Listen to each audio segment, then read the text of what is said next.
RSSനെതിരെ കുറിപ്പ് എഴുതി വെച്ച് ആത്മഹത്യ ചെയ്ത അനന്തു അജിയുടെ ഇൻസ്റ്റാഗ്രാം വീഡിയോ പുറത്തു വന്നു. വളരെ ഷോക്കിംഗ് ആയിട്ടുള്ള ഒരു വീഡിയോ ആണ് പുറത്തു വന്നത്. നിതിൻ മുരളീധരൻ എന്നയാൾ RSS ശാഖയിൽ വെച്ച് കുട്ടിക്കാലത്ത് നിരന്തരമായി പീഡിപ്പിച്ചുവെന്നാണ് ഈ വീഡിയോയിൽ പറയുന്നത്. ഇതാണ് തന്റെ മാനസിക ബുദ്ധിമുട്ടുകൾക്ക് കാരണമെന്നും അനന്തു പറയുന്നു.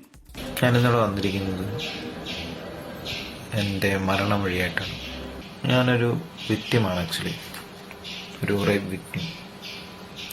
എനിക്കൊരു 3-4 വയസ്സുള്ളപ്പം മുതൽ എൻ്റെ വീടിനടുത്തുള്ള ഒരാൾ എന്നെ കണ്ടിന്യൂസ്ലി സെക്ഷലി അബ്യൂസ് ചെയ്യുന്നുണ്ടായിരുന്നു. എന്നെ അബ്യൂസ് ചെയ്ത ആളിപ്പോൾ നല്ല കല്യാണമൊക്കെ കഴിച്ച് നല്ല വെൽ സെറ്റിൽഡായി ഇങ്ങനെ നടക്കുന്നുണ്ട്. എനിക്ക് പേടിയായിരുന്നു അപ്പോൾ തുറന്ന അടുത്തെങ്കിലും പറഞ്ഞു. And I don't know that was an abuse. എനിക്ക് അറിഞ്ഞുകൂടായിരുന്നു. പിന്നെ നിങ്ങൾ ഈ വീഡിയോ കാണുന്നുണ്ടെങ്കിൽ ഒരിക്കലും ഒരിക്കലും ഒരിക്കലും ഇടപഴകരുതാത്ത ചില ആൾക്കാരുണ്ട്.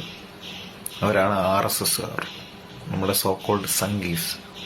അവരുടെ ക്യാമ്പുകളിലും അവരുടെ ഒരു പരിപാടികളിലും നടക്കുന്ന അബ്യൂസ് എന്ന് പറയുന്നത് ഭയങ്കര ഭയങ്കര മോശമാണ്, ഭയങ്കര ടോർച്ചറാണ്. ഇറ്റ്സ് ലൈക്ക് ഞാനൊരു അവരുടെ ITC ക്യാമ്പ് OTC ക്യാമ്പ് രണ്ടും പോയിട്ടുണ്ട്.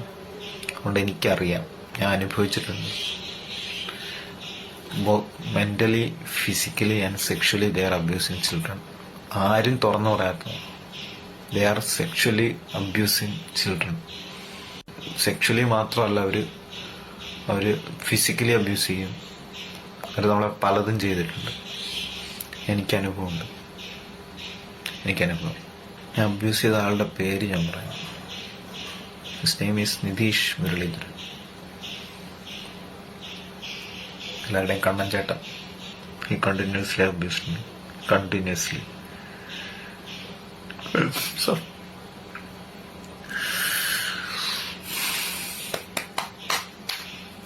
എന്താവും, എനിക്ക് ജീവിക്കാൻ വയ്യ. എനിക്ക് ശരിക്കും മടുത്തു, ശരിക്കും.